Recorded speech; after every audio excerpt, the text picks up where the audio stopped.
Que Dios les bendiga a todos. Adelante, Eduardo. Sí, que Dios les bendiga a todos. Bueno, voy a estar hoy moderando aquí un debate entre el sacerdote católico Carlos Mojica y el apologista evangélico Joel Moody. Este debate se va a estar transmitiendo por aquí por Apologética Emaús, pero también va a estarse transmitiendo por reflexionesdelpastor.com. El debate se va a tratar sobre la sola escritura, la sola escritura. El formato va a ser el siguiente. 20 minutos de exposición para cada parte y 15 minutos de refutación para cada parte y una pregunta para finalizar el tiempo oficial del debate. Todos los tiempos los va a comenzar el sacerdote católico Carlos Mojica. Van a tener un minuto primero de presentación, así que, bueno, Carlos, cuando quieras, puedes presentarte en un minuto.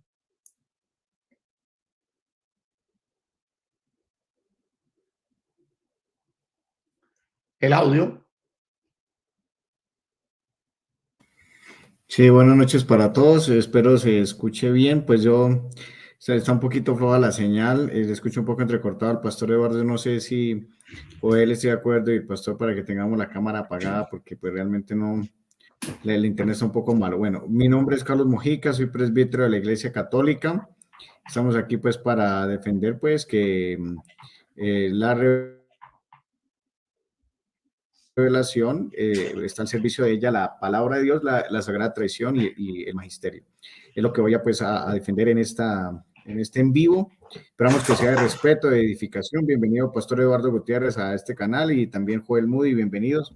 Y todos los que nos están acompañando en los comentarios, un saludo pues muy especial. Esperamos que esto sea pues para la edificación del pueblo de Dios. Adelante, Pastor. Ok, perfecto. Entonces, apologista Joel Moody, tiene usted un minuto para presentarse.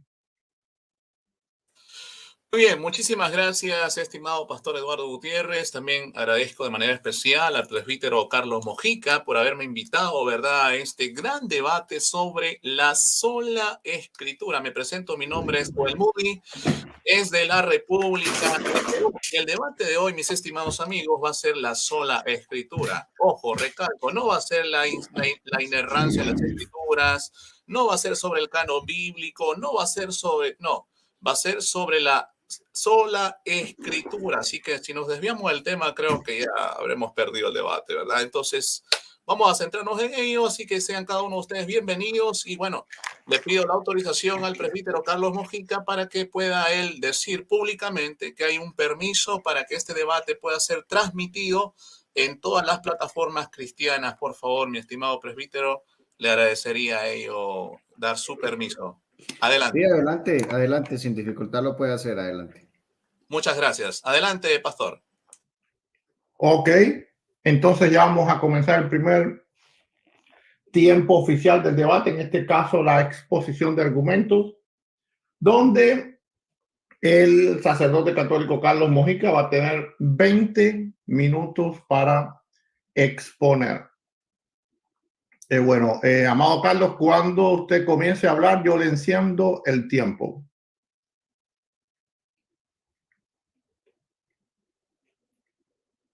Bueno, muy bien, muchísimas gracias.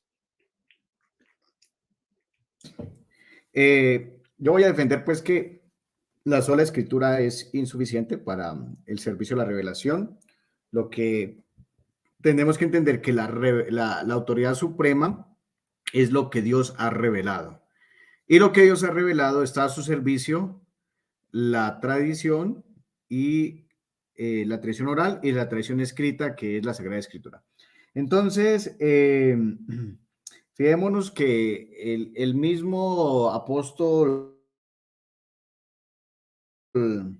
San Pablo, en la carta a los Efesios, en el capítulo 4, versículo 11, y sería solo la escritura, el mismo San Pablo no mandaría, pues, como dice el texto, por inspiración, y él mismo constituyó a unos apóstoles, a otros profetas, a otros evangelistas, a otros pastores.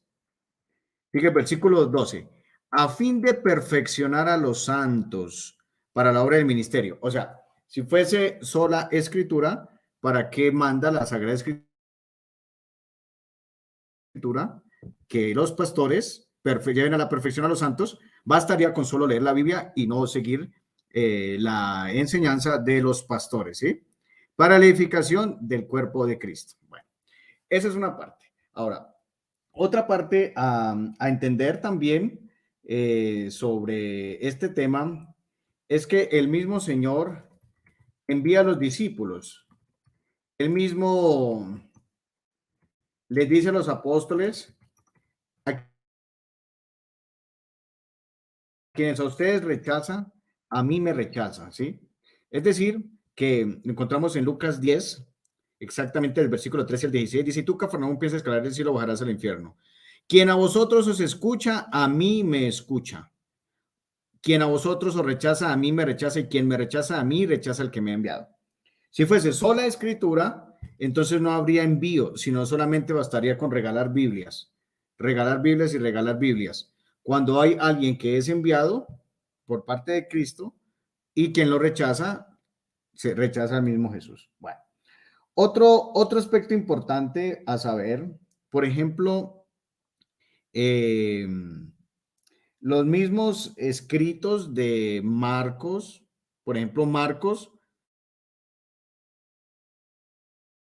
el mundo evangélico cree que fue escrito por Marcos, pero en ninguna parte del Evangelio de Marcos, si leemos del Evangelio de Marcos, desde el capítulo 1 hasta el capítulo 16, nosotros nos damos cuenta que en ninguna parte dice que fue escrito por Marcos.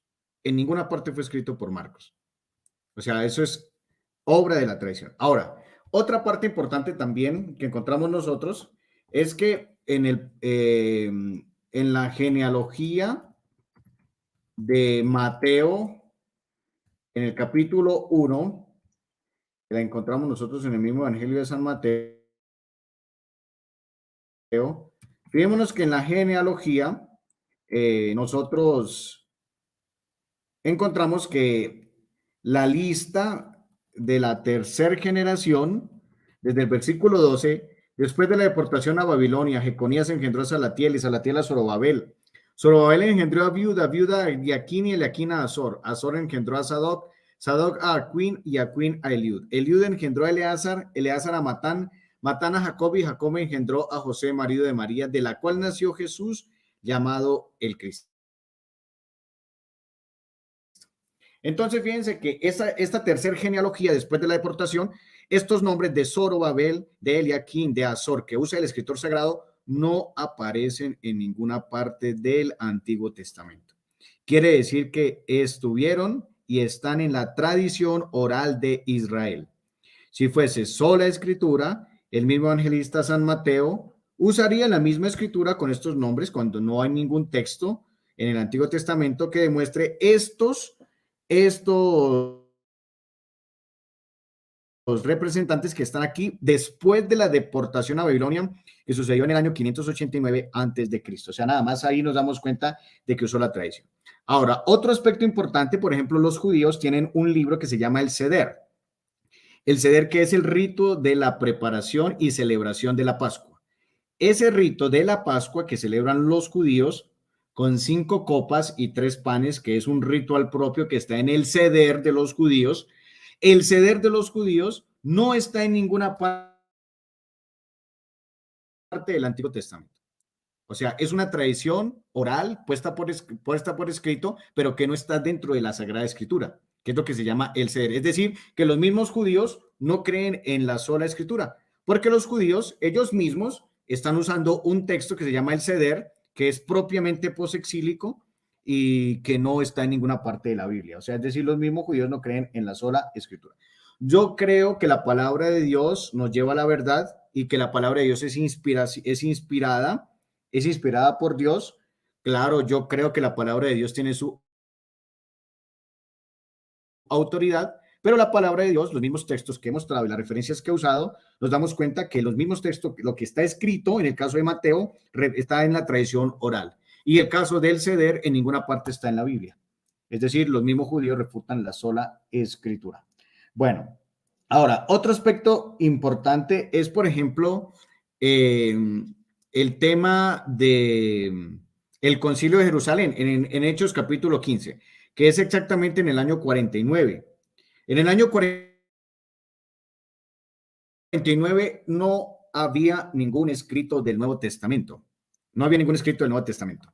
Cuando hubo ese problema, ese altercado que lo encontramos nosotros en Hechos de los Apóstoles, en todo el capítulo 15, para tratar el tema en cuestión, los mismos apóstoles no se remitieron a la Biblia para solucionarlo, sino a la iglesia, es decir, toda la iglesia reunida, los apóstoles, los presbíteros y toda la iglesia. Es decir, que cuando hubo una cuestión doctrinal a solucionar, no fueron a la Biblia, sino que fueron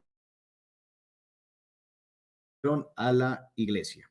Ahora, el mismo apóstol San Pablo dice él mismo que la iglesia es columna y fundamento de la verdad, que está en 1 Timoteo 3:15. Esta es la iglesia del Dios viviente, columna y fundamento de la verdad. O sea que la columna y fundamento de la verdad es la iglesia, porque la iglesia fue primero que la Biblia, porque los apóstoles no tenían el Nuevo Testamento cuando predicaron el Evangelio. Es más, los apóstoles predicaron sin la Biblia.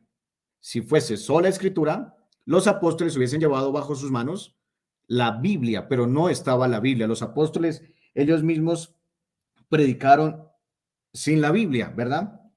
Entonces, yo sé que en segunda, el texto de segunda de Timoteo, donde dice que toda Biblia, toda escritura es inspirada por Dios, que lo encontramos en la segunda de Timoteo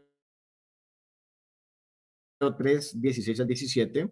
Ahí hay un problema histórico bárbaro porque la segunda carta de Timoteo, escrita hacia el 66, todavía no estaba escrito Hechos de los Apóstoles, las cartas de Juan, primera, segunda y tercera carta de Juan, ni el Apocalipsis. Entonces, ese texto yo lo uso para decir que, claro, la escritura es inspirada por Dios, pero aquí el tema es la lista como tal. La lista como tal de 66 libros en el mundo evangélico, 73 libros en la Iglesia Católica. La pregunta es el tema de la inspiración. Pero aquí en este texto encontramos una dificultad y es que aún no estaban escritos estos, por ejemplo, los Hechos de los Apóstoles. Si leemos nosotros, por ejemplo, los Hechos de los Apóstoles, desde el capítulo 1 hasta el capítulo 28, nos encontramos que en ninguna parte de Hechos de los Apóstoles hay una referencia de que el libro se llame Hechos de los Apóstoles. No la hay. Entonces, la pregunta es, ¿quién le atribuyó el nombre de Hechos de los Apóstoles cuando el mismo libro no dice en ninguna parte, desde el capítulo 1 hasta el capítulo 28, no dice que ese libro se llama Hechos de los Apóstoles? Además, también la carta a los Hebreos. Leyendo nosotros la carta a los Hebreos, desde el capítulo 1 hasta el capítulo 13, en ninguna parte de la carta a los Hebreos encontramos que el libro se llame la carta a los Hebreos. Entonces, fijémonos que si la misma Biblia usara un texto de creer solo lo que está en la Biblia, no lo llamaríamos carta a los Hebreos. Si creyéramos solo lo que está en la Biblia, no le llamaríamos Hechos de los Apóstoles. ¿Sí? Si le creyéramos todo lo que está en la Biblia, entonces cuestionaríamos la tercera genealogía de Mateo desde el 1:12 en la tercera generación, que fueron posteriores a la deportación a Babilonia. Entonces aquí nos damos cuenta que eso es un tema crucial. O sea, es decir, que si la sola escritura no puede funcionar cuando ya está la lista. La sola escritura tiene que funcionar incluso desde Adán. Tiene que funcionar la sola escritura desde Adán hasta el último apóstol. No puede funcionar porque lo que yo veo en el mundo evangélico es que hacen funcionar la sola escritura ya después de que está la lista. Y no puede ser así. Tiene que ser desde el mismo Génesis hasta el Apocalipsis. Ahora, por ejemplo, ¿quién decretó de que, por ejemplo, en Génesis, en el capítulo 4, que fue que Caín mató a Abel, quién definió que eso era inspiración de Dios, ese texto sagrado? ¿Sí? ¿Quién definió, por ejemplo, eso? que es de común con el mundo evangélico, el libro del Génesis. ¿Cómo va a ser inspirado la descripción de la narración de que el hermano mata al otro hermano? En Génesis 22, por ejemplo, cuando Dios pide el sacrificio de Isaac, ¿quién define esa inspiración? ¿Quién la define como tal? ¿Verdad? Para que sea palabra de Dios. Ahora, es decir, la sola escritura tiene que funcionar desde el Génesis hasta el Apocalipsis. No tiene que funcionar, no tiene que funcionar cuando ya está la lista como tal de los textos sagrados a creer, ¿verdad? Otro aspecto importante, por ejemplo, si fuese sola escritura por sola escritura de forma radical, tendríamos que circuncidar a todos los niños, porque entonces no sería el bautismo, porque el bautismo es algo novedoso. Bautismo en agua es algo novedoso, en el nombre del Padre y del Hijo y del Espíritu Santo. Fíjense que el mandato de bautizar en el nombre del Padre, del Hijo y del Espíritu Santo, Mateo 28:16, es el cambio por la circuncisión. Entonces, si fuese solo escritura, tendríamos que circuncidarlos y bautizarlos, porque entonces yo no puedo invalidar un texto con la sola escritura, pues obviamente sabiendo que Cristo es la plenitud de la ley, Cristo es la plenitud, pero entonces ahí no hay que tambaleando la sola escritura, porque si no tendríamos que, con todo respeto, circuncidar pues a todos los niños. Ahora, otra parte, por ejemplo, en Éxodo 20, todo el capítulo 20, encontramos los mandamientos. En la lista de los mandamientos, que es muy clara, que está ahí en Éxodo 20, hay una parte en 2 Corintios capítulo 3, todo el capítulo 3 podemos leer, que el mismo apóstol San Pablo está diciendo que eso que está escrito en tablas de piedra es un ministerio de la condenación. O sea, llevó a la condenación, que pasó de moda, de que eso escrito en tablas de piedra lleva al ministerio de la condenación. Si fuese sola escritura, tendríamos que conservar esa lista e invalidar 2 Corintios en el capítulo 3. Entonces la pregunta acá es, entre toda esta doctrina tiene que haber una sola fe, Efesios 4:5, un solo Señor, una sola fe. La pregunta es, entre estos textos que yo no estoy poniendo en contradicción texto con texto, ni poner a pelear texto con texto, que creemos que Cristo es la plenitud de la revelación, no es por ponerlos a pelear, nos damos cuenta nosotros de que tiene que haber alguien que define la inspiración. Tiene que haber alguien que define la inspiración. Tiene que haber alguien que reunidos definen la inspiración de los textos sagrados o solucionan alguna cuestión doctrinal que se tenga que presentar. Entonces, fijémonos que si fuese sola escritura, pues en el tema del Concilio de Jerusalén sería regalemos Biblia, si lean la Biblia, aquí solucionamos la circuncisión y nada que contar. Entonces, fíjense que hay textos en esos Hechos 15 de que hubo un problema en cuestión, ahí el mismo texto lo dice, y que fueron a la iglesia. Fueron a la iglesia para solucionar la misma cuestión. Entonces, sabemos también que el Nuevo Testamento no existía en la era apostólica. La era apostólica va hasta el último apóstol, ¿cierto? No, el año 90, pero nosotros sabemos que la escuela joánica, al inicio de la escritura del Apocalipsis, la escuela joánica termina digámoslo así, de entregar a la tradición de la iglesia el libro del Apocalipsis, que en ninguna parte del Apocalipsis dice que se llama Apocalipsis.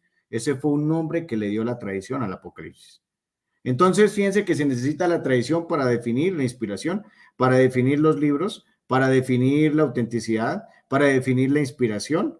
Y en este caso, la escuela joánica, casi hasta el año 110, terminó de pulir el Evangelio de San Juan, que fue iniciado por él mismo, obviamente, ¿cierto? Entonces nos damos cuenta de que en la era apostólica no estaba el Nuevo Testamento. Entonces encontramos estos textos y estas referencias para decir que si fuese la sola escritura, tendría que funcionar en que los apóstoles tendrían en sus manos los 66 libros de la Biblia, si fuesen evangélicos, los 73 libros de la Biblia, si fueran católicos, pero resulta que ellos no tenían el Nuevo Testamento en sus manos. Ahora, Cristo muere en el año 33 y asciende a los cielos y envía a los apóstoles por el mundo entero. Del 33 hasta el 51, no estaba escrito ningún texto del Nuevo Testamento. En el año 51 fue escrita la primera carta a los tesalonicenses. ¿Cómo harían en la era apostólica del 33 al 51 si no había Nuevo Testamento? ¿Cómo harían ellos en las reuniones? Es decir, se remitían a la tradición oral. Entonces, ¿qué quiero decir? Que si la sola escritura fuese verdad, entonces tendrían que tener la lista de los libros desde el inicio de los patriarcas, ¿sí? Pero no la hay, no la existe. Entonces, fíjense que hay tradición oral y hay tradición escrita, ¿verdad? Que es paralela y que si fuese sola escritura, ya habría sido bajada del cielo el texto bíblico y no hubiese pasado por todo ese proceso que describimos, por ejemplo, en el año 51, la primera carta a los tesalonicenses, en el año 52, primera a los corintios, en el año 53, Filipenses, Filemón, segunda Corintios, Gálatas, Romanos, Timoteo, Tito, ¿sí? O sea, fíjense que incluso los evangelios no fueron escritos de primeras. Marcos es el evangelio más antiguo, Mateo y Lucas, ¿sí? Juan después. O sea, fíjense que los escritos de la Biblia no fueron por orden lógico, por orden cronológico, están puestos por orden lógico en la Biblia, pero el orden cronológico es diferente. Entonces la pregunta es, que hubo alguien fuera de la Biblia que organizó las listas, ¿sí? Para decir, bueno, aquí están los evangelios, estas son las cartas de Pablo, esta es la carta a los romanos, esta la llamamos la carta a los hebreos, porque en ninguna parte de la carta a los hebreos, desde el capítulo 1 hasta el 13, encontramos que diga que sea carta a los hebreos. Entonces, viendo este orden, por ejemplo, los Hechos de los Apóstoles hacia el 75 al 80, después la primera, segunda y tercera carta de Juan, después el Apocalipsis. Fíjense que en ese orden de escritura de los textos sagrados, que los encontramos en los mismos prólogos de los evangelios, a quienes iban referidas algunas cartas del mismo apóstol San Pablo, nos damos cuenta que en la era apostólica, cuando ellos predicaron, no estaba el Nuevo Testamento, ¿sí? No estaba el Nuevo Testamento.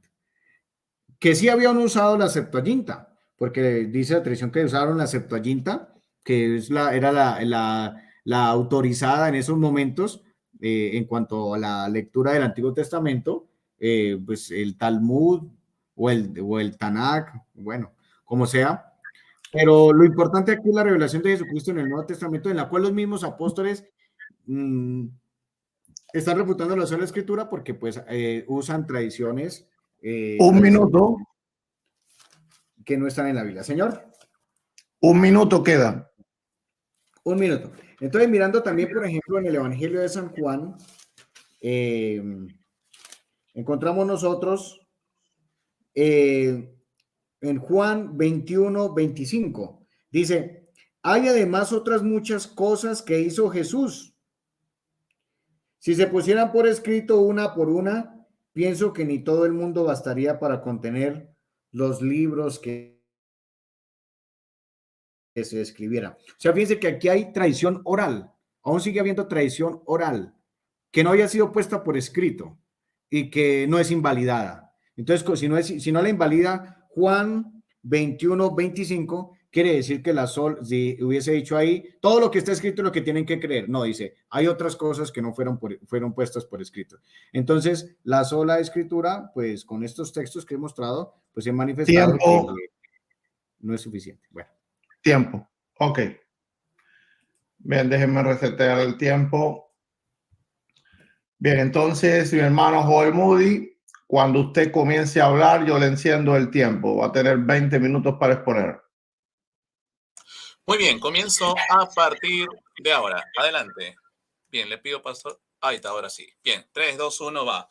Bueno, yo sinceramente pensaba que me habían invitado a un debate sobre sola escritura, no sobre compilación del canon, sino sobre quién escribió los libros sagrados, etcétera, etcétera. Pero bueno, creo que me he confundido de debate. Pero bueno, eso ya lo haré notar en mi refutación. Bueno, Ok, comenzamos entonces hablando de lo que realmente es el tema del debate el día de hoy, no sobre compilación del canon, no sobre quién escribió tales libros, no, eso no es el tema del debate el día de hoy. El tema del día de hoy es sola escritura y tenemos que hablar de sola escritura. Si no hablamos de sola escritura, entonces ¿de qué estamos hablando? Ese es el tema del debate de hoy y a eso tenemos que hablar. Muy bien, mis estimados amigos, entonces entremos en materia. Cuando hablamos de sola escritura, surgen algunas preguntas puntuales, ¿verdad?, al respecto. Número 1, ¿qué significa sola escritura? Número 2, ¿qué enseña sola escritura? Bien, mis estimados amigos, estas preguntas demandan en sí una respuesta satisfactoria y veraz. Para ello, es necesario que todo prejuicio sea quitado del medio y para lograr ello es necesario desaprender. Así es, tal como lo oyes. Primeramente es necesario desaprender. Si tú tienes alguna idea equivocada sobre lo que es sola escritura, permíteme que el día de hoy te explique lo que realmente significa sola escritura y en base a ello podrás plantear de manera correcta tus argumentos a favor o en contra de esta doctrina. Entonces, primeramente, comencemos corrigiendo el error o falsos conceptos que se tiene sobre sola escritura para luego enseñar lo que realmente significa esta preciosa doctrina bíblica. En primer lugar, comenzamos definiendo qué no es sola escritura. Vayamos a la materia. Sola escritura no significa que todo lo dicho o hecho por el Señor Jesucristo, los apóstoles y los profetas logró integrarse en las escrituras, pues sabemos que Jesús hizo muchas otras cosas y también hubo escritos que no se mantuvieron. Sola escritura no significa que en un principio el evangelio se transmitiera de manera escrita, pues todos sabemos y aceptamos que la predicación fue principalmente de manera oral, tal y como lo hacemos hoy. Incluso nosotros predicamos el evangelio de manera oral. Y lo que el Señor enseñó es lo mismo que transmitieron los apóstoles, pero resulta que estos apóstoles ya murieron. ¿Y dónde encontramos sus enseñanzas? Claramente en las escrituras. Lo dejaron de manera escrita. Otro detalle, sola escritura no significa que los hagiógrafos no citaran otros escritos espurios para mencionar un hecho.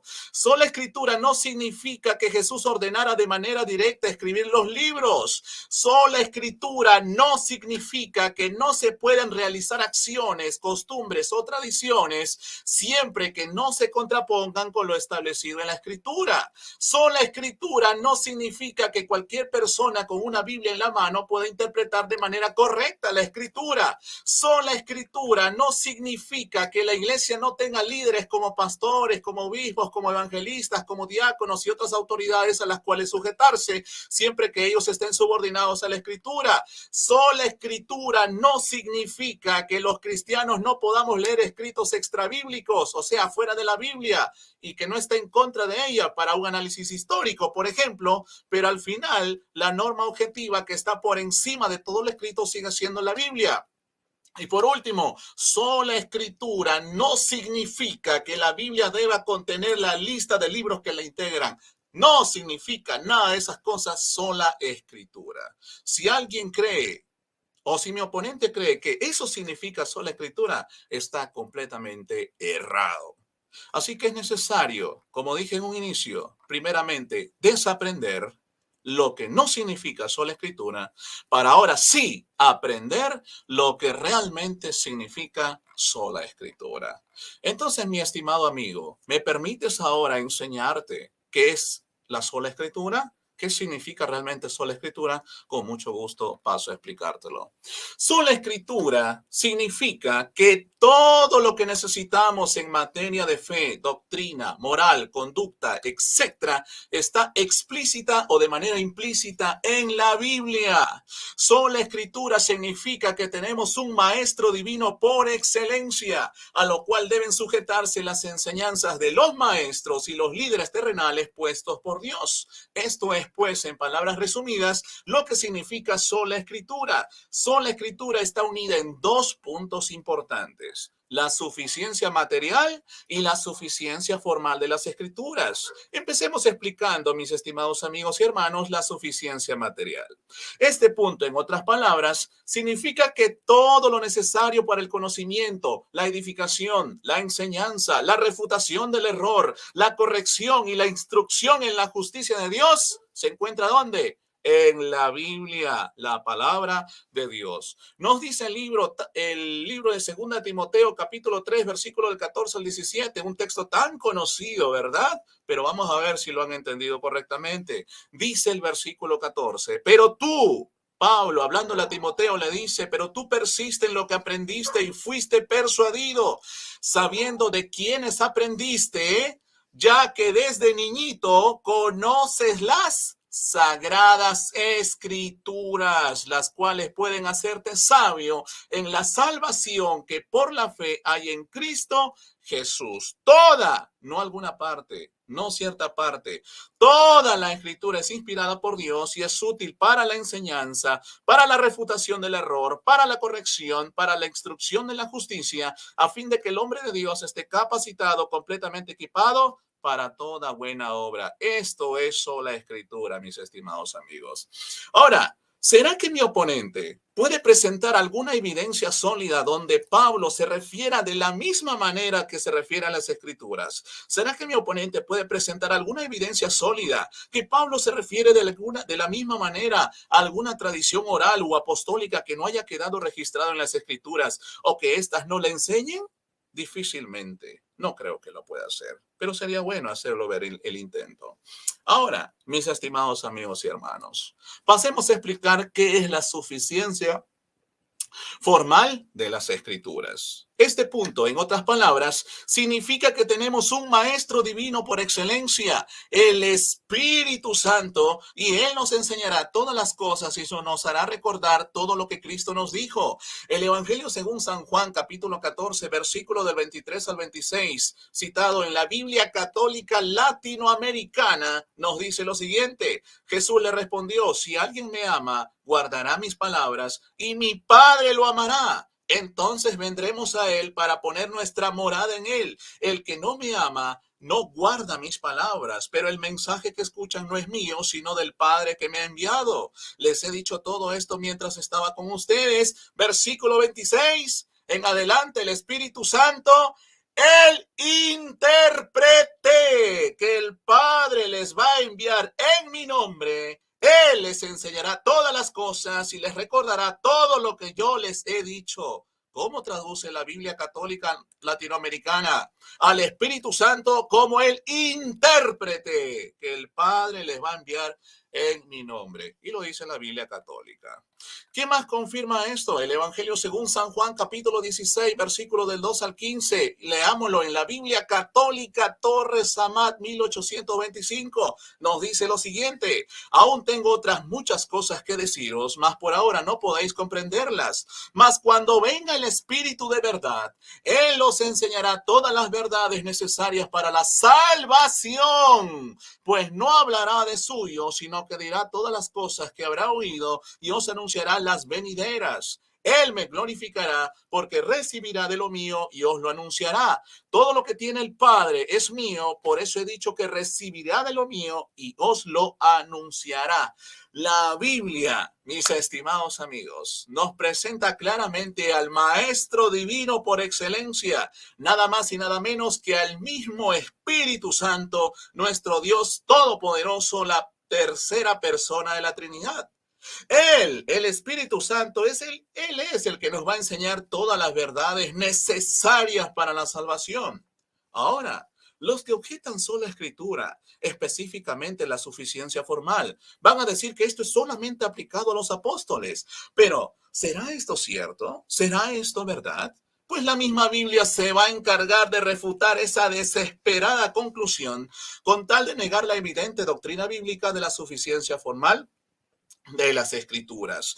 Vamos a Primera de Juan, capítulo 2, versículo del 17 al 27, en la Biblia Católica Torres Amat 1825, nos dice desde el versículo 19, pero vosotros, hablando a la iglesia, Juan dice, pero vosotros habéis recibido la unción del Espíritu Santo, y de todo estáis instruidos. Dice Juan, versículo 20, no os he escrito como a ignorantes de la verdad, sino como a los que la conocen y la saben, porque ninguna mentira procede de la verdad, que es Jesucristo. ¿Quién es mentiroso sino aquel que niega que Jesús es el Cristo o Mesías? Este es un anticristo que niega al Padre y al Hijo. Cualquiera que niega al Hijo tampoco reconoce al Padre. Quien confiesa al Hijo también al Padre confiesa o reconoce. Dice el versículo 26, dice el apóstol Juan, mantened en vosotros la unción divina, o sea, el Espíritu Santo, que de él recibisteis, y con eso no tenéis necesidad que nadie os enseñe, sino que conforme a lo que la unción del Señor os enseña en todas las cosas, así es verdad y no mentira. Por tanto, estad firmes en eso mismo que os ha enseñado. Ajá, ¿qué nos está diciendo aquí el apóstol Juan? Que el Espíritu Santo que recibimos de Dios, Él nos guía toda verdad y no tenemos necesidad de que nadie os enseñe, sino que conforme a lo que la unción del Espíritu Santo os enseña todas las cosas, así es verdad y no es mentira. ¿Esto lo podrá decir un católico romano? Por supuesto que no. Por lo tanto, queda demostrado en unos cortos pasajes bíblicos la suficiencia material y la suficiencia formal de las Sagradas Escrituras. Más claro, no puede ser. Ahora, ciertamente Juan pues no niega la importancia de los maestros idóneos y capacitados en la iglesia. Primera de Corintios 12:28, Efesios 4:11 nos habla de maestros. Mas lo que Juan demuestra inequívocamente es que ni los maestros ni los creyentes dependemos de la sabiduría humana u opiniones o tradiciones extrabíblicas para obtener y enseñar la verdad. Es el Espíritu Santo, la unción de Dios, quien guarda y guía al creyente verdadero en toda verdad. Y lo dice la Biblia, la palabra de Dios. Mis estimados amigos, la suficiencia material y la suficiencia formal está siendo demostrado con la palabra de Dios. Sola Escritura se demuestra a sí misma y la misma Biblia está dando testimonio de ello. Entonces, mis estimados amigos, continuando, viendo, ¿verdad? Ahora, cuando sucede esto, ¿qué es lo que pasa? ¿Cuál es la objeción que se presenta a esto? Bueno, mis amigos toman pasajes donde dicen, ¿verdad? Por ejemplo, el pasaje de Segunda de Pedro, capítulo 3, versículo 15 al 18, ¿verdad? Y también usan Segunda de Pedro, versículo 1 al 15 al 21, ¿verdad? Donde dice que los indoctos inconstantes tuercen la escritura, ¿verdad? Ahora, entendido esto en su contexto, ¿qué es lo que nos está queriendo decir la palabra de Dios? Que los indoctos inconstantes llegan a torcer las escrituras justamente porque no están bajo la guía del Espíritu Santo, como lo dice el mismo versículo 21 de Segunda de Pedro, capítulo 1. Por eso dice el mismo Pedro, porque la profecía no ha sido en los tiempos pasados proferidas por humana voluntad, antes bien movidos del Espíritu Santo, hablaron los hombres de Dios. Ciertamente, mis estimados amigos, pues los falsos maestros y burladores siguen sus propias concupiscencias para enseñar falsas doctrinas tergiversando las escrituras. Esos falsos maestros, esos burladores, se creen los únicos autorizados para interpretar la Biblia de manera infalible, como lo fueron los fariseos y los escribas.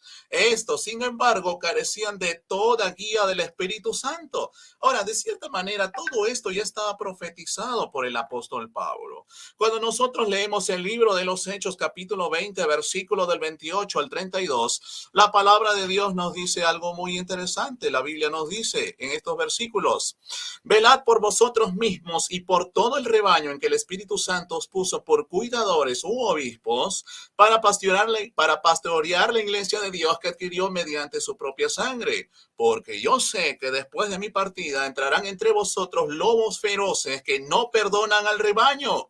Y de entre vosotros mismos se levantarán varones que hablan perversidades para arrastrar a los discípulos tras sí. Versículo 31, por tanto, velad, recordando que por 3 años, noche y día, no cesé de amonestar con lágrimas a cada uno. Y el versículo 32 nos dice, y ahora os encomiendo al Señor y a la palabra de su gracia, que puede edificar y darle herencia a todos los que han sido santificados. Mis estimados amigos y hermanos, el apóstol Pablo da testimonio de que falsos maestros se levantarían para intentar engañar al pueblo de Dios. Esto es muy interesante notar en este versículo. Ahora, notemos que desde el versículo 28 al versículo 31 de Hechos capítulo 20, Pablo está advirtiendo a la iglesia contra los falsos maestros que son como lobos feroces y contra las falsas doctrinas también advierte Pablo. En este caso, nosotros deberíamos esperar que Pablo encomendara a la iglesia al santo magisterio y al colegiado infalible supuestamente instituido por Cristo para preservarlos del error y del engaño. Pero, ¿será este el caso? ¿Pablo conocía de alguna tradición oral extrabíblica que podría también librarlos del error? La respuesta, mis estimados amigos y hermanos, es un trágico no. No, Pablo no encomienda. Qué curioso que Pablo, hablando del error y hablando de los falsos maestros, no encomienda a la iglesia, al magisterio supuestamente infalible, ni a un colegiado supuestamente infalible.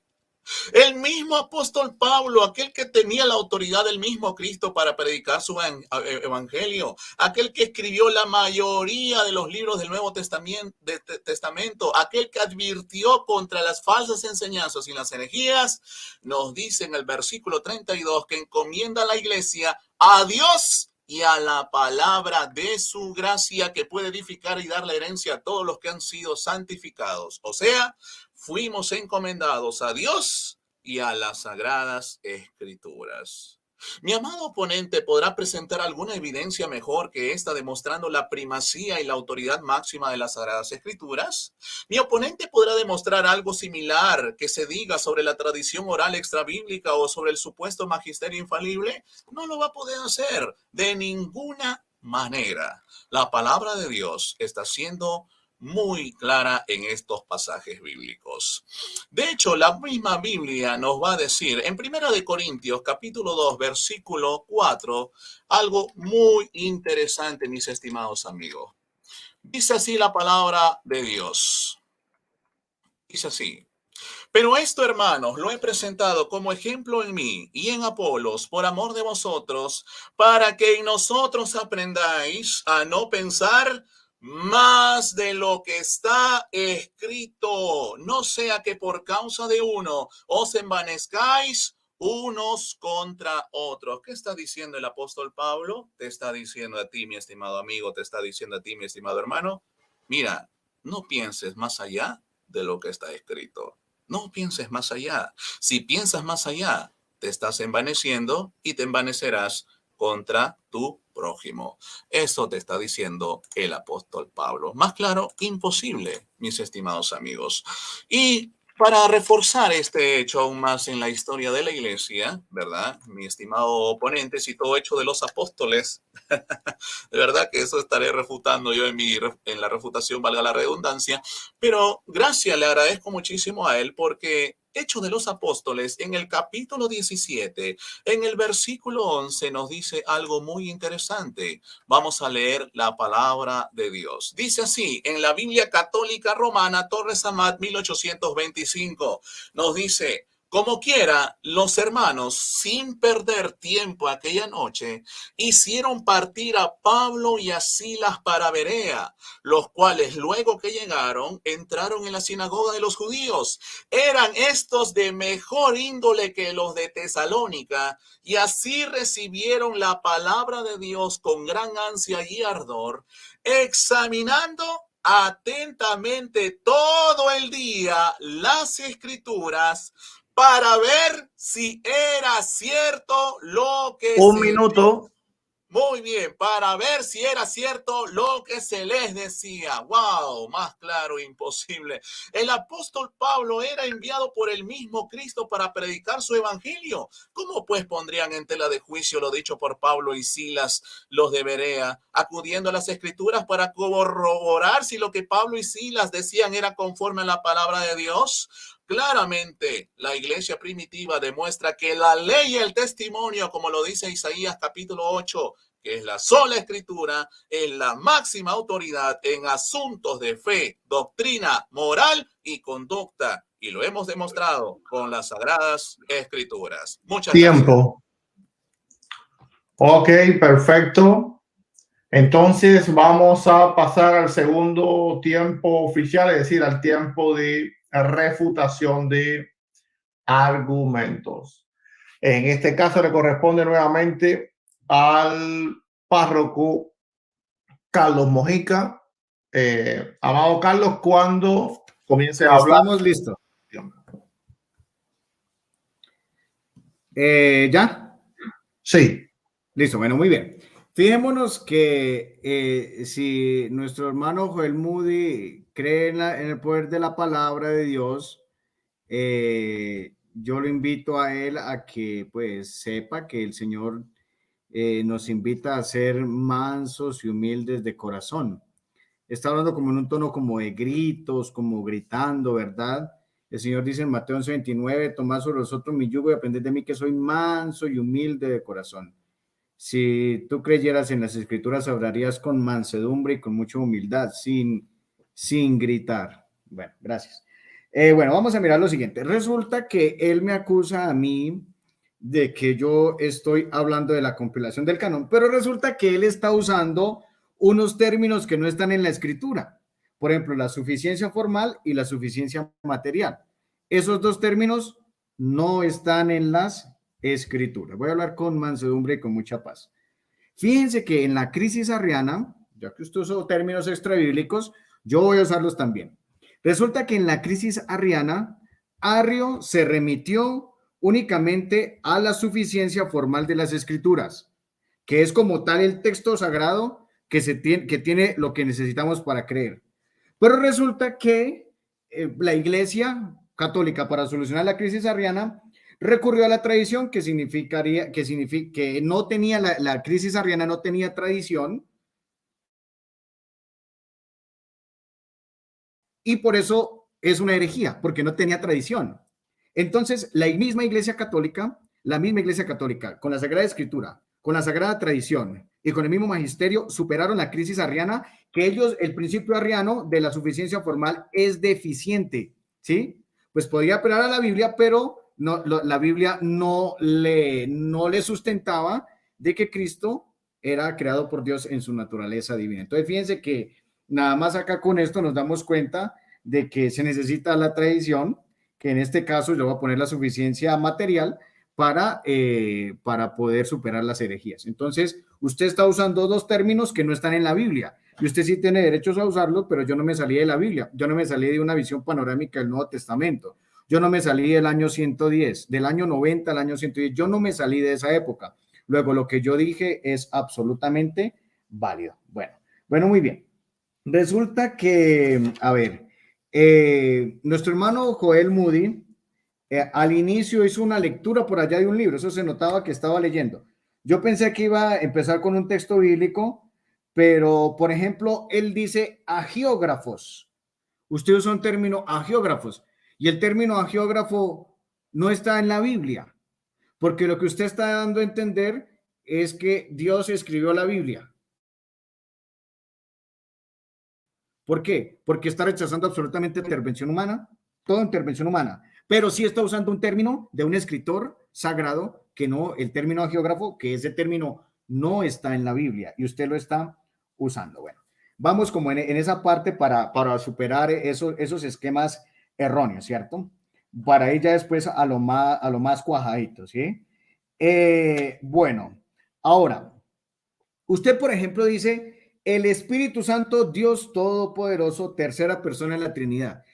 En ninguna parte de la Biblia dice que el Espíritu Santo es la tercera persona en la Trinidad. Eso usted lo sabe gracias a la tradición de la Iglesia. O sea que usted está refutando la sola escritura, porque yo le puedo hacer muy fácilmente esa pregunta a usted. ¿Dónde dice en la Biblia que el Espíritu Santo es la tercera persona en la Trinidad? Y usted mismo lo dijo. Y eso en ninguna parte de la Biblia está. Luego, la suficiencia formal es inadecuada. Es inadecuada. Ahora, ahí para nada más con eso nos damos cuenta que usted está creyendo en alguien, en algo que es propio de la tradición de la Iglesia Católica. Bueno, eso es así. La crisis arriana, los herejes han recurrido a la suficiencia formal de las escrituras, y si usted se sale de la Biblia al usar esos términos, yo también tengo derecho a hacerlo. Bueno, muy bien, vamos a continuar aquí, a mirar como los esquemas equivocados para ir a lo más cuajado, ¿cierto? Bueno, usted habla de que el Espíritu Santo es el que nos lleva a la verdad completa. Es que en eso estamos de acuerdo. En eso estamos de acuerdo. Pero si leemos nosotros Hechos de los Apóstoles en el capítulo 15, versículo 28, miren lo que dice el mismo texto sagrado para que usted lo tenga muy presente. Voy a leerlo acá en la Biblia, lo estoy buscando, el texto sagrado, que es el Concilio de Jerusalén. En Hechos 15, 28, mire lo que dice el mismo escrito sagrado. Dice lo siguiente, con rojo, ahí viene, que hemos decidido el Espíritu Santo y nosotros. El Espíritu Santo y nosotros. O sea, quiere decir que prima la acción del Espíritu Santo, pero hay un nosotros, que es el de los apóstoles, de los presbíteros y de toda la iglesia. O sea, la suficiencia formal no nos sirve, porque entonces diría que el solo Espíritu Santo y no diría y nosotros.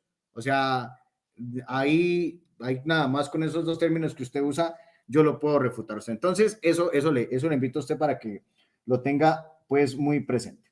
Ahora vamos a mirar los textos que usted usó para pues argumentarlo. Bueno, fijémonos lo siguiente.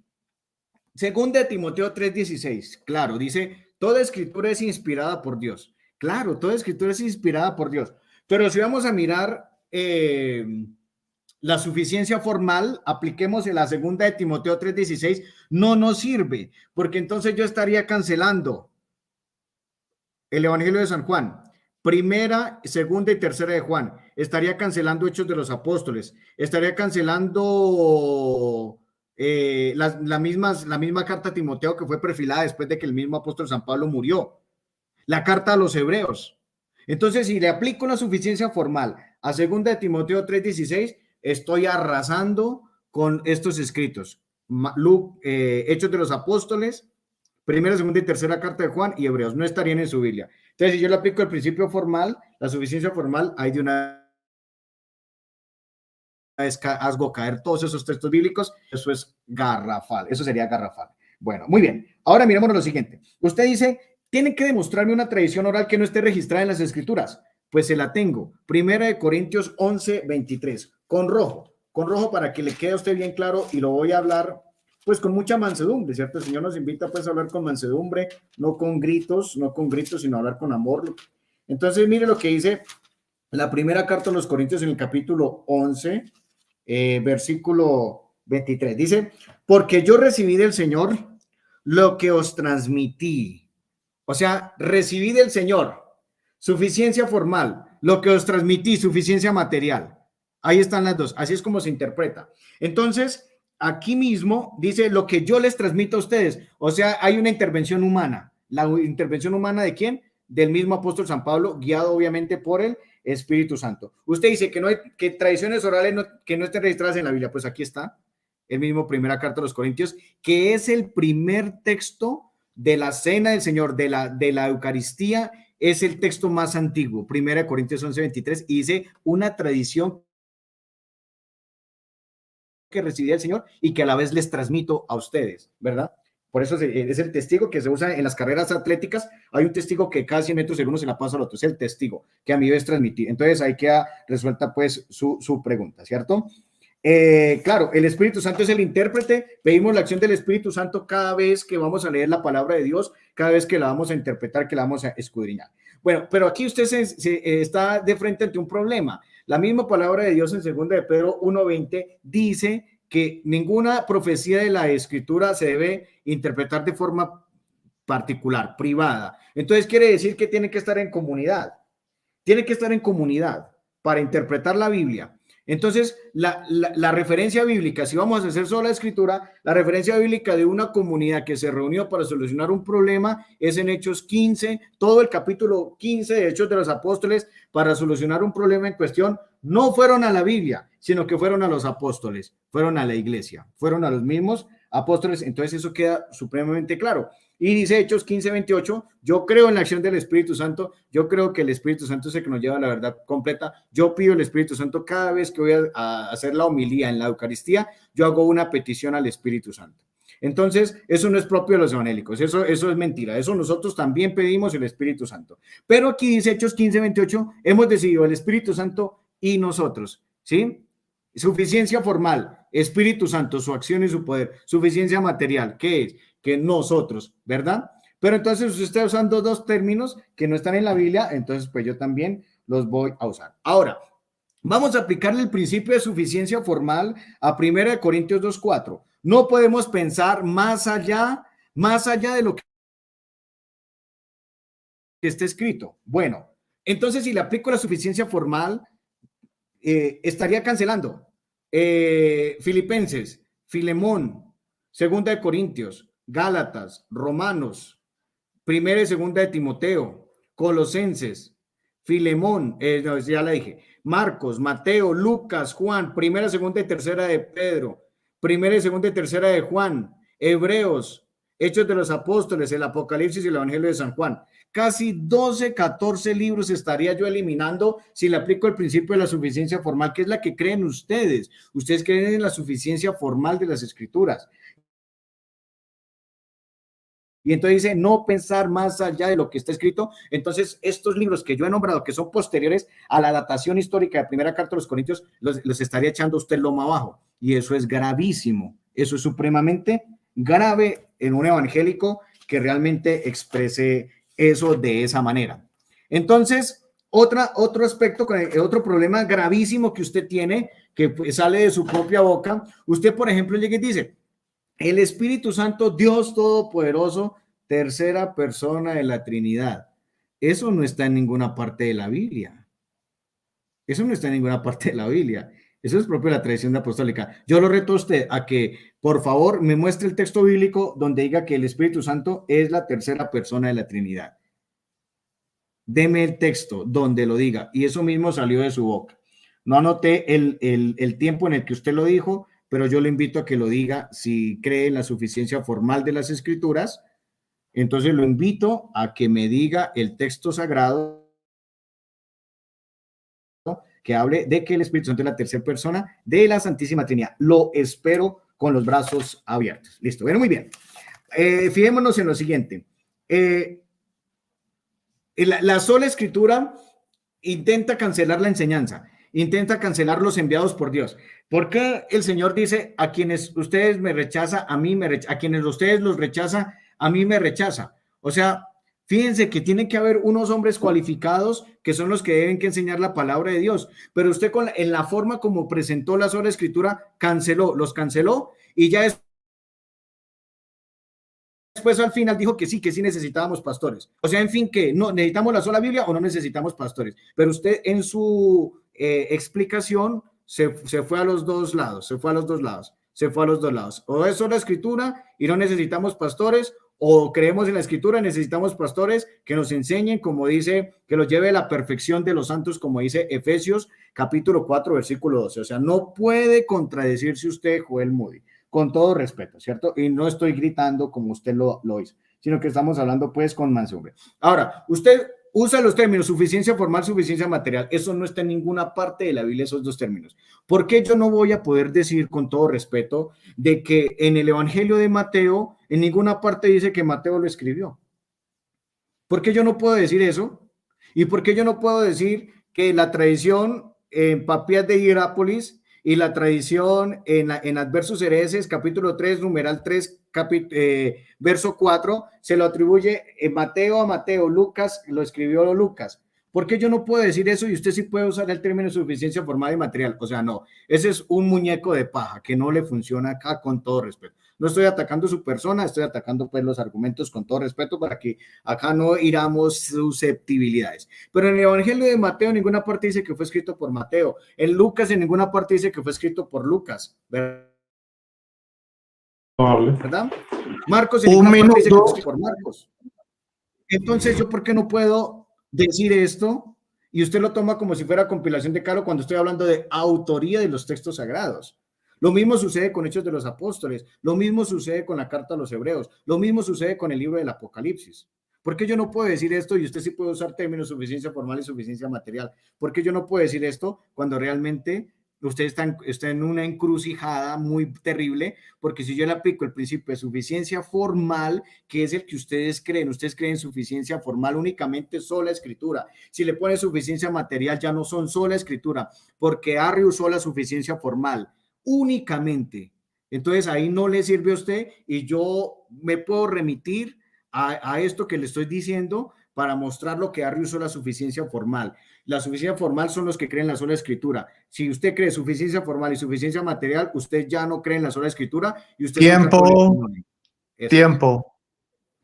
Ok, perfecto. Déjeme resetear el tiempo. Bien, entonces le toca el turno al apologista cristiano evangélico Joel Moody. Mi hermano Joel, cuando usted comience a hablar, yo le enciendo su tiempo. 15 minutos, ¿verdad? Sí. Ok, comenzamos a partir de ahora. Muy bien, mi estimado, vamos a hablar despacito, suave, así como le gusta a usted. Vamos a hablar bien suave. En primer lugar, usted dijo algo muy interesante. Usted dijo que los arrianos apelaban a la suficiencia formal. Bueno, mi estimado, por favor, ¿usted me puede dar la fuente y la evidencia de tal cosa? Mientras tanto, permítame refutarle con rojo, bien bonito, bien suavecito, bien tranquilito, con rojo. ¿Qué es lo que dijo Gregorio, nada más y nada menos que Gregorio de Niza en su Tratado Dogmático, libro 12 sobre la eternidad, en su carta Eustacio? ¿Qué nos dice Gregorio de Niza? Nos dice lo siguiente. Dice, ¿cuál es entonces nuestra respuesta? No creemos que sea correcto hacer que su tradición prevalezca la ley y la regla de la sana doctrina. Dice la tradición. Ok, sigamos. Porque si es costumbre de hacer uso de la prueba de la solidez, nosotros también, sin duda, podemos avanzar nuestra tradición imperante. Y si rechazan esto, seguramente no estamos obligados a seguir la suya, o sea, su tradición. Entonces dice Gregorio de Niza que la escritura inspirada entonces sea nuestro juez. Y el voto de la verdad seguramente se dará a aquellos cuyos dogmas se encuentran de acuerdo con las palabras divinas. Gregorio de Niza, Tratados Dogmáticos, libro 12 sobre la Trinidad, en su carta a Eustacio. Mi estimado, ¿de dónde me saque usted que los arrianos usaron una suficiencia formal si claramente ellos, según Gregorio de Niza, usaron una tradición? Mi estimado, usted ha quedado completamente refutado. Continuamos con la refutación. No quiero ser muy duro, ¿verdad? Ahora, ciertamente, ¿verdad? Comenzó diciendo...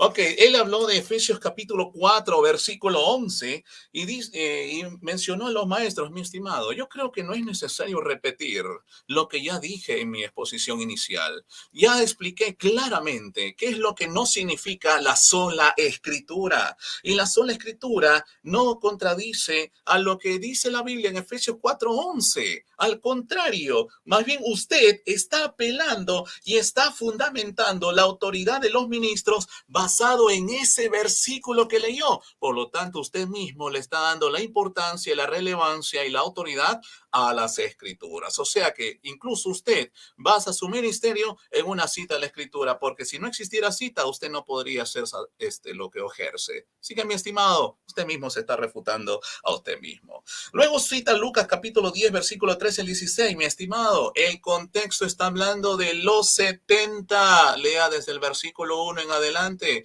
Está hablando de la misión de los 70. Por favor, no me saque de contexto las escrituras.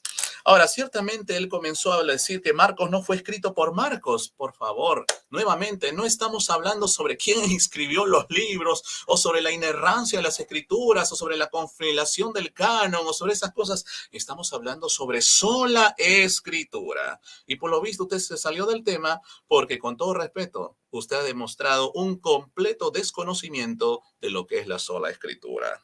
Luego menciona el Mateo y la genealogía, que la traducción judía. A ver, nuevamente, ya expliqué en mi exposición inicial qué parte no se ha entendido, que el hecho de citar la tradición no contradice la sola escritura. De hecho, la tradición se puede usar siempre y cuando no contradiga la escritura. Parece que eso no se entendió. Se lo vuelvo a explicar suavemente, ¿verdad? Luego me citó Hechos de los Apóstoles capítulo 15 y el concilio de Jerusalén. Y dice que no usaron la escritura. ¿Será eso verdad? ¿Será que no usaron la escritura? Vamos a refutarle bien bonito, mi estimado presbítero Carlos Mojica. Anótelo, por favor, con rojo, con azul, con verde, con amarillo, con transparente. Dice Hechos de los Apóstoles capítulo 15, versículo 15. Y dice, desde el versículo 14, Simón, hablando Jacobo, ¿verdad? El hermano de Jesús, dijo, Simón ha contado cómo Dios visitó por primera vez a los gentiles para tomar de ellos pueblo para su nombre. Y con esto concuerdan las palabras de los profetas, ¿cómo está escrito? Después de esto volveré y reedificaré el tabernáculo de David que está caído y repararé sus ruinas y lo volveré a levantar para que el resto de los hombres busque al Señor y todos los gentiles sobre los cuales es invocado mi nombre, dice el Señor, que hace conocer todo esto desde tiempos antiguos. ¿Dónde está esto? Claramente está en el libro de Amós, capítulo 9, versículo del 11 al 12. Mi estimado, ¿cómo que el concilio de Jerusalén no citó la escritura? Usted queda completamente refutado en este punto, por favor. Bueno, dice, ¿verdad? Primera de Timoteo, él me citó luego, Primera de Timoteo, capítulo 3, versículo 15, donde la Biblia dice, y para que citarlo sepas cómo debes conducirte en la casa de Dios, que es la iglesia de Dios viviente, columna y baluarte de la verdad. Pero mi estimado, ¿qué es la verdad? Algo parece que no se entiende qué es la verdad. La verdad es el contenido de la fe cristiana registrado en las Escrituras. Claramente, esto es la verdad. Incluso en el versículo 16 dice, e indiscutiblemente grande es el misterio de la piedad. Dios fue manifestado en carne, justificado en el Espíritu, visto de los ángeles, predicado a los gentiles, creído en el mundo, recibido arriba en gloria. Mi estimado, la palabra griega que se usa aquí para evaluar tesoro aparece aquí en este Nuevo Testamento y no nota la fundación sobre la que reposa un edificio. O sea, la verdad reposa sobre la iglesia, no que la verdad sea la iglesia. Son cosas muy distintas. Por lo tanto, completamente refutado. Luego, ¿verdad? Me citó, ¿verdad? Dice que Hechos y el libro de Hechos y el libro de Hebreos no dice que fueron escritos por algún apóstol o asociado, algo así debe entender. Por favor, no estamos hablando nuevamente sobre quién escribió los libros de la Biblia, estamos hablando sobre sola escritura. Usted empezó su argumentación diciendo que iba a probar la autoridad del magisterio, tradición y la iglesia. ¿Lo probó? ¿Lo probó? No, usted no se pasó hablando de tradición, usted no se pasó hablando de magisterio, usted se pasó hablando de compilación del canon, de la inerrancia de las escrituras, de quién escribió tal libro. Usted se salió completamente del tema.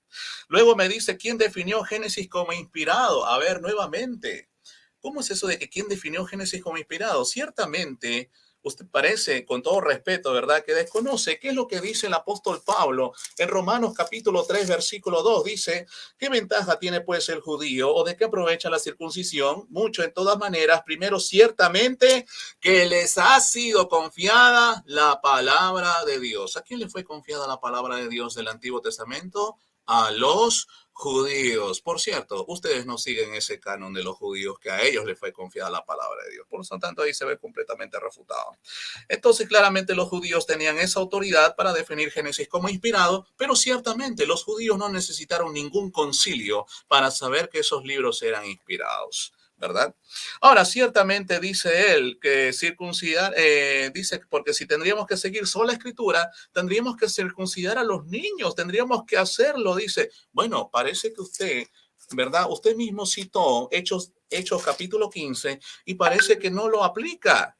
A ver, entonces, ¿por qué citar Hechos 15 si no lo aplica? Hechos 15 justamente se dio con el motivo de que habían judaizantes que querían circuncidar conforme al rito de Moisés. Si no, no pudieran ser salvos, decían estos. O sea, claramente luego dice Jacobo, por lo cual yo juzgo que no se inquieten a los gentiles que se convierten a Dios, sino que se les escriba que se aparten de las contaminaciones de los ídolos, de fornicación, de ahogado y de sangre. Ahí justamente se dan esas instrucciones basadas en la palabra de Dios, pero usted parece que cita Hechos 15, pero no lo entiende. Con todo respeto, ¿en dónde quedamos aquí? Ahora, ciertamente, ¿verdad? Luego dijo usted que ciertamente Cristo es la plenitud de la revelación. Bueno, al decir eso se refutó magistralmente. Usted mismo se refutó al decir que Cristo es la plenitud de la revelación, ciertamente porque las cosas del antiguo pacto eran sombras de lo que habían de venir, pero cuando vino el nuevo pacto y es la plenitud de la revelación, Cristo es la plenitud de la revelación, como los dice Hebreos capítulo 1, versículo del 1 al 2. Por lo tanto, su argumento queda completamente refutado, ¿verdad? Luego pasó hablando de que la tradición le dio un nombre a Apocalipsis, de que Tesalonicenses fue escrito en el año 53. Mi estimado, no estamos debatiendo nuevamente sobre el canon, estamos debatiendo sobre la Sagrada Escritura. Luego usted dice que Jesús y los apóstoles citaron la Septuaginta. Por favor, usted me pudiera decir cuál de las tres versiones de la Septuaginta citaron Cristo y los apóstoles: el Códice Sinaítico, el Códice Vaticano o el Códice Alejandrino. ¿Usted me podría decir cuál de las tres versiones de la Septuaginta usaron Cristo y los apóstoles? Por favor, sería tan amable que me lo pudiera decir. Claro, en otra oportunidad, ¿verdad? Entonces ahora pasemos al tema de lo que dijo, ¿verdad? Él había hablado de que los arrianos apelaron a la suficiencia formal. Esto es una tremenda tontería, con todo respeto. Ya le demostré y lo refuté con Gregorio de Niza que los arrianos más bien apelaban a la tradición. Y fue Gregorio de Niza quien dice entonces, si nosotros tenemos tradición y ellos lo tienen y no lo una de las dos concuerdan, entonces que sea la escritura la autoridad final. ¿Quién lo dice? Gregorio de Niza. Usted no le cree a Gregorio de Niza completamente. Luego me dice que porque yo usé la palabra hagiógrafos, ¿verdad? Eso viola la sola escritura, porque la palabra hagiógrafos no está en la Biblia. A ver, mi estimado, ¿quién le dijo a usted? ¿Quién le dijo a usted que sola escritura se basa en términos literales o hipertextuales? Creo haber explicado claramente lo que es la sola escritura en mi exposición, y todos aquellos que escuchen qué es lo que realmente enseña la sola escritura, creo que fui más que claro. Por lo tanto, ese punto queda completamente refutado. Luego me menciona que el Espíritu Santo como tercera persona de la Trinidad no está en la Biblia. Nuevamente, sola escritura no significa términos hipertextuales, significa que toda la doctrina, sea de manera implícita o explícita, está en ella. Así que ese punto quedó completamente refutado. ¿Ya? Luego, ¿verdad? Mencionó algo de, ¿verdad? Del concilio, que si no me equivoco, si del concilio de Nicea o de Atanasio o algo por ahí, ¿verdad? No me recuerdo bien, que usaron la tradición, usaron algo así, dijo. Bueno, ciertamente será eso, ¿correcto? Vamos a ver qué dice Atanasio de Alejandría, el campeón de la ortodoxia de la fe nicena sobre la cristología y la Trinidad.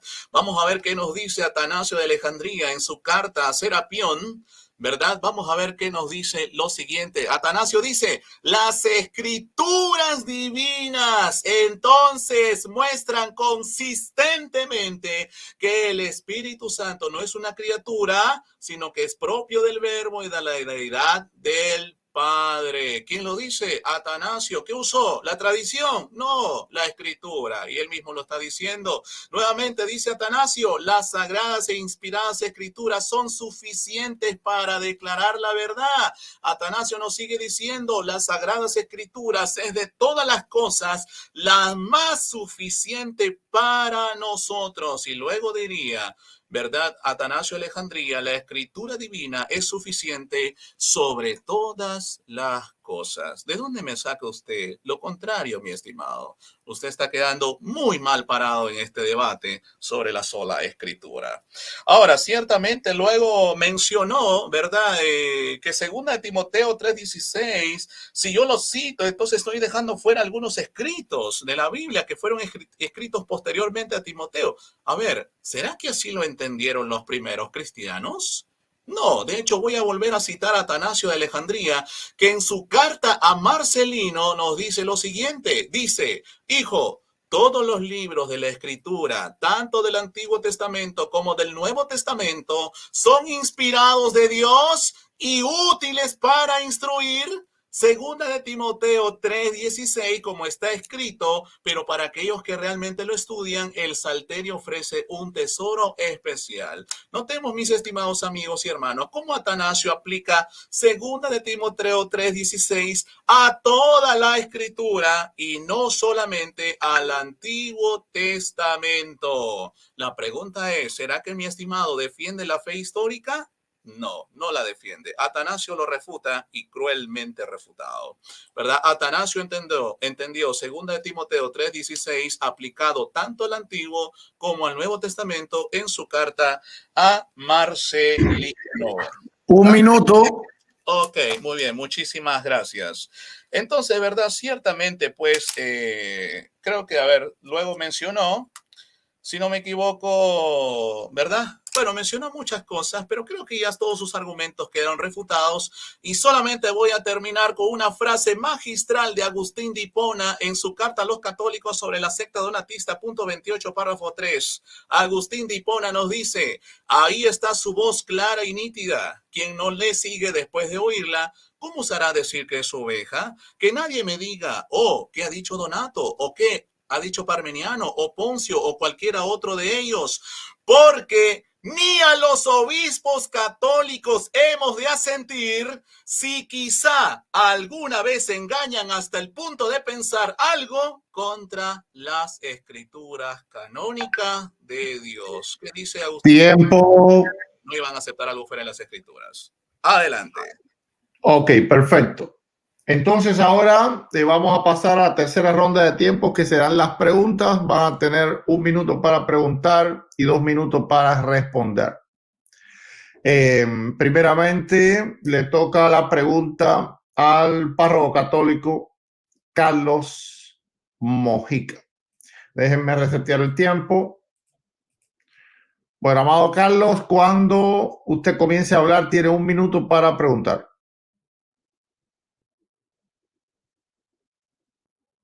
Bueno, muy bien. Espere, regáleme un segundito, por favor. Ok, me dice. Entonces, tanto puede saludar a la audiencia. Claro. Bueno, bendiciones a todos los que están viendo este video, este debate en el canal donde se esté transmitiendo. Que Dios les bendiga a todos. Por favor, compartan, denle manito hacia arriba. Creo que es un tema muy interesante que nunca va a aburrir. Sígalo saludando, Eduardo, qué pena. Claro. Bueno, saludos ahí en el chat a Carlos Manuel, a Betty, a todos los que hay ahí, ¿verdad? Hay muchos ahí en el chat. Compartan el video, compartan el video, compartan el video. Estamos en la última ronda de tiempo. Última ronda de tiempo. El tiempo de las preguntas, el tiempo que muchas veces define los debates, un tiempo que a todos nos gusta. Vamos a ver cómo ambos oponentes preguntan y responden a las preguntas. Listo. Ok, entonces cuando comiences a hablar, te enciendo el tiempo. Bueno, muy bien. La pregunta para Joel Moody, que es un conocedor de los padres de la iglesia más que de la Biblia. Pero bueno, la pregunta es la siguiente. ¿La multiforme sabiduría de Dios se manifiesta a través de la Biblia o a través de la iglesia? La multiforme sabiduría de Dios se manifiesta a través de la Biblia o a través de la iglesia. Esa es mi pregunta. Ok. Hermano Joel, ¿entendió la pregunta? Por supuesto. Ok, entonces, cuando usted comience a hablar, le enciendo el tiempo, va a tener 2 minutos para responder. Muy bien. Comienzo, ¿cuánto? 2 minutos, ¿verdad? Sí. Ok, comienzo. 3, 2, 1, va. Bueno, vamos a leer el texto bíblico, mi estimado. Efesios capítulo 3, versículo 10. Para que la multiforme sabiduría de Dios sea ahora dada a conocer por medio de la iglesia en los principados y potestades en los lugares celestiales, conforme al propósito eterno que hizo en Cristo Jesús, nuestro Señor. Dice que la multiforme sabiduría de Dios sea ahora dada a conocer por medio de la iglesia. Parece que eso le va a encantar escuchar a mi estimado oponente, ¿verdad? La multiforme sabiduría de Dios se dio a conocer por medio de la iglesia. Ahí está, listo, la iglesia. Jaque mate. ¿Y cuál es la multiforme sabiduría de Dios? Sería bueno que usted comprendiera a qué se refiere Pablo con la multiforme sabiduría de Dios. La multiforme sabiduría de Dios, mi estimado, según Hechos de los Apóstoles, capítulo 13, versículo 26, hace referencia a la palabra de Dios. Nada más y nada menos que ello. Adelante. Ok, perfecto.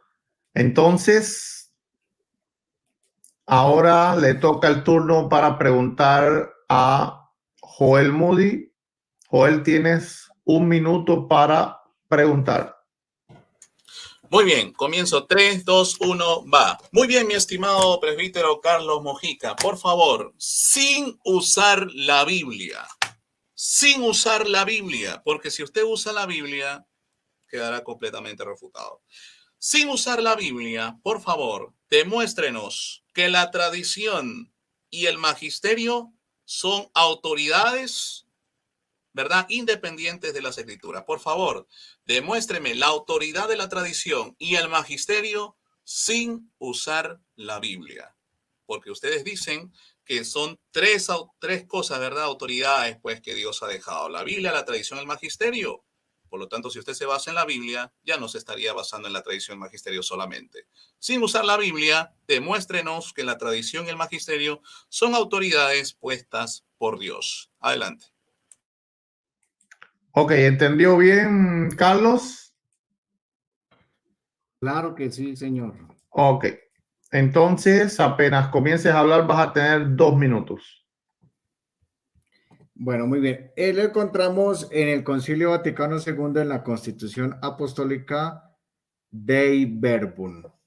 En todos los numerales de la Dei Verbum encontramos que la referencia de que el Señor dejó el magisterio auténtico para interpretar la revelación de Dios por medio de la tradición oral y la tradición escrita. Está explícitamente en la Constitución Apostólica Dei Verbum del Concilio Vaticano II. Esa es mi respuesta.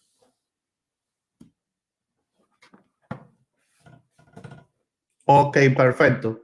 Entonces queda concluido el debate de forma oficial. Se acabaron los tiempos dentro del debate. Ahora solo quedará 1 minuto de despedida en el cual no se puede hablar nada del debate y bueno, tampoco me gusta que en este tiempo se psicologee a la audiencia. Ya todo lo que iban a decir lo dijeron. Así que ahora, por favor, cada uno despídase de la audiencia y agradezca a quien quieran agradecer. Entonces, el párroco Carlos Mojica tiene 1 minuto a partir de que comience a hablar. Sí, bueno, pues muchísimas gracias al pastor Eduardo Gutiérrez por moderar este debate, Joel Moody por haber venido acá. Esperamos pues ir mejorando todos en nuestra conducta. Muchísimas gracias a los que estuvieron ahí comentando, acompañándonos. Muchísimas gracias, que Dios les pague un saludo pues muy especial para todos. Y ahí está sobre la mesa, ahí está el video, pues para que las personas lo vean, lo observen y saquen sus propias conclusiones. Muchísimas gracias a todos y que Dios les bendiga abundantemente. Ok, perfecto. Entonces, ahora, mi hermano Joel Moody, apologista cristiano evangélico, tienes un minuto para despedirte apenas comiences a hablar. Muy bien, muchísimas gracias, Pastor Eduardo Gutiérrez, por la palabra. Bueno, primeramente agradecer a Dios por la oportunidad, ¿verdad?, que me dio de defender su santa y bendita palabra, ¿verdad?, de todas aquellas objeciones que pretenden desestimar la autoridad de la Escritura. Y bueno, le agradezco claramente, ¿verdad?, mi estimado presbítero Carlos Mojica, por darme la oportunidad. Bueno, ciertamente yo soy muy efusivo a debatir, no quiere decir que sea gritón o nada de eso. Yo soy muy efusivo, pero no es nada personal. En un debate yo soy siempre muy efusivo, pero no es nada personal. Creo que nos llevamos muy bien y espero que eso siga así, ¿verdad? Y también agradecer al pastor Eduardo Gutiérrez por la oportunidad y a todos mis amados hermanos en Cristo y mis amigos Salvador Barragán, Luis Grimaldo, Carlos Giovanni Fuentes, Marcos Bíblico, Edgar Treviño, Daniel Sapia, William Webster, James White, ¿verdad? Todos mis amados hermanos y a todos en general, Dani Córdoba, Pedro Ríos, ¿verdad? Me extendería muchísimo, ¿verdad? Mencionar a todos, Javier Silva. Dios les bendiga a cada uno de ustedes. Tengo muchos más en mente, pero mencionarlos a todos, ¿verdad?, sería muy extenso, pero Tiempo. darle a ustedes muchas gracias. Adelante. Ok, perfecto. Entonces, ahora me voy a despedir yo. Bueno, gracias a Dios primeramente por esta oportunidad. Gracias también a ambos oponentes, al párroco católico Carlos Mojica y al apologista, predicador y salmista cristiano evangélico Joel Moody por haber pues expuesto cada una de sus partes respectivamente. Bendiciones a todos y nos vemos en el próximo video. El debate queda concluido oficialmente.